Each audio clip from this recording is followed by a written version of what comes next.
Hi guys, welcome back to my cooking channel, and today I'm very excited to share with you this recipe na talaga namang hindi mawawala sa kahit anong Filipino household na alam ko. So here we go.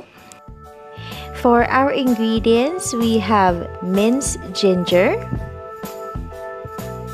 and then we have minced garlic.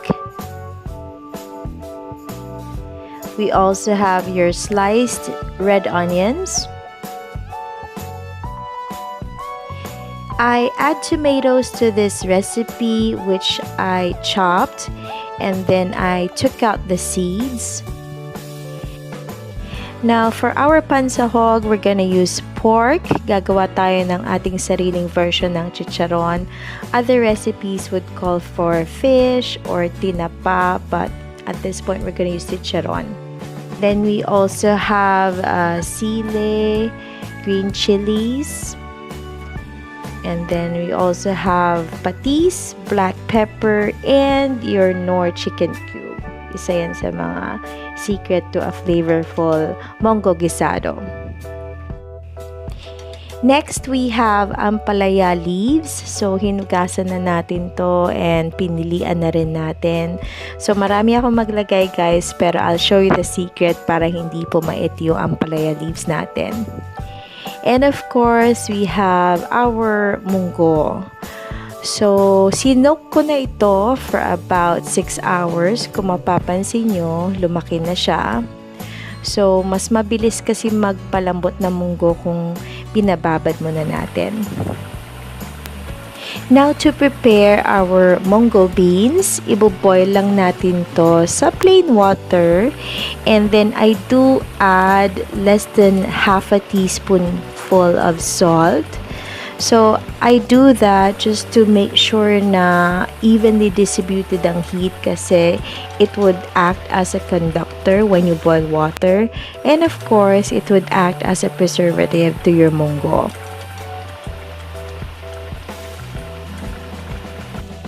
So, for our chicharon or pork cracklings, madali lang ito gawin guys. So, this is actually menudo cut or yung slice na pangsahog. I put it in my pan without anything. So, hinugasan ko lang yung pork, nilagay ko sa pan, and then I turned on the heat. Wala ko nilagay na kahit anong asin or kahit anong mantika.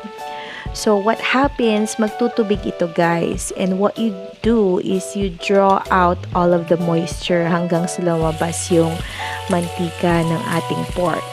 Now, once the pork starts to excrete fat, you add in salt. So, kung makikita nyo, binawasan ko na to because sobrang dami nun and we're just going to use a portion of it. So, once it draws out that fat, lulutuin natin siya sa sarili niya mantika. Please be very careful when preparing your chicharon because matalsik siya talaga guys. So, kahit ako, tinatakpan ko pa yung pan ko. Pero natural lang naman na mangyari yon kasi nga may juices pa yung meat natin. Pero once it draws out all of the moisture, ganito na ang kalalabasan niya. We wait for this to be golden brown. Now, ni-strain ko na yung ating pork. I left the pork fat in there. Mag-start na tayo mag-isa. So, I have in my pan the mix of ginger and garlic. Pinagsabay ko na siya. And then, we add in our red onions. Igisa lang natin to ng maigi guys until nangangamoy na siya. So, that's always my tip. When you're doing your aromatics, wait for it na naaamoy nyo na siya. And then we add in our tomatoes. We cook this until nadudurog na yung tomatoes.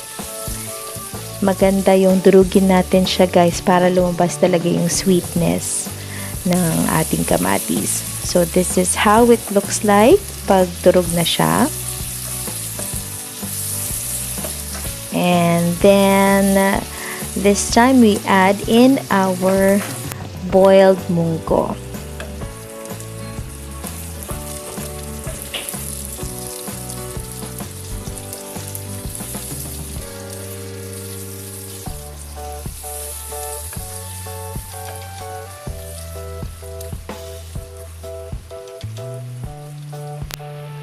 So I do add a little bit more water to the dish.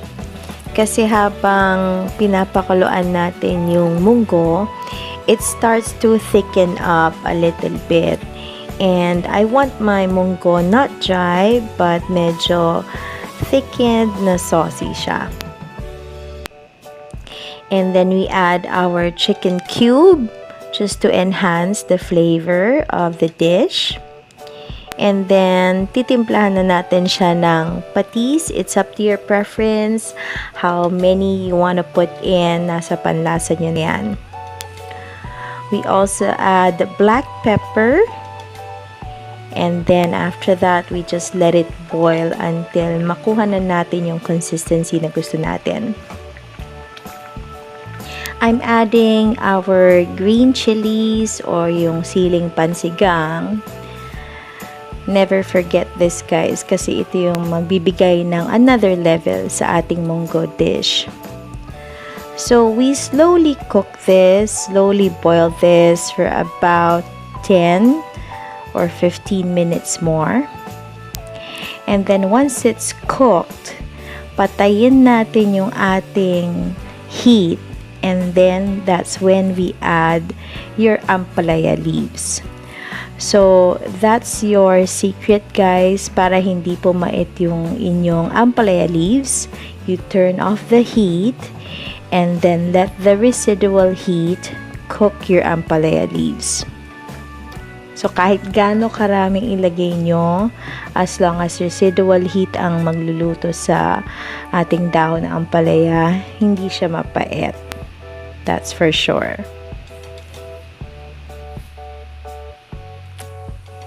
So, ituloy-tuloy lang natin yung paglagay ng ampalaya leaves, mixing it every once in a while just to make sure na nakalubog ito sa ating monggo dish.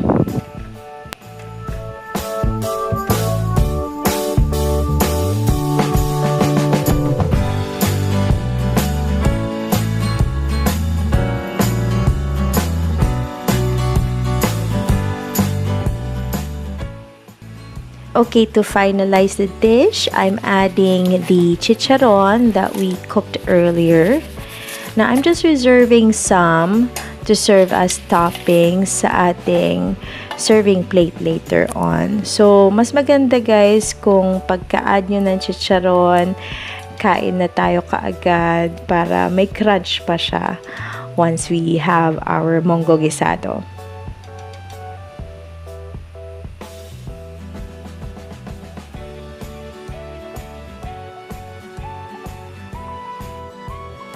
Now that your Munggo Guisado is cooked, you can place it in a bowl and you can use this as a serving suggestion. Now, if you like this video, please do give it a thumbs up. Share this recipe to your family and friends. And please do subscribe to my cooking channel, which is Yen E.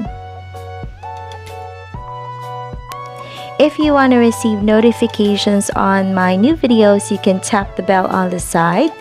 You can also follow my other social media accounts. On Facebook, it's Being a Foodie at its Finest. And follow my Instagram account, Classic Curvy Chic. So there you go, guys. Thank you for watching another one of my videos. Hope to see you next time. Bye!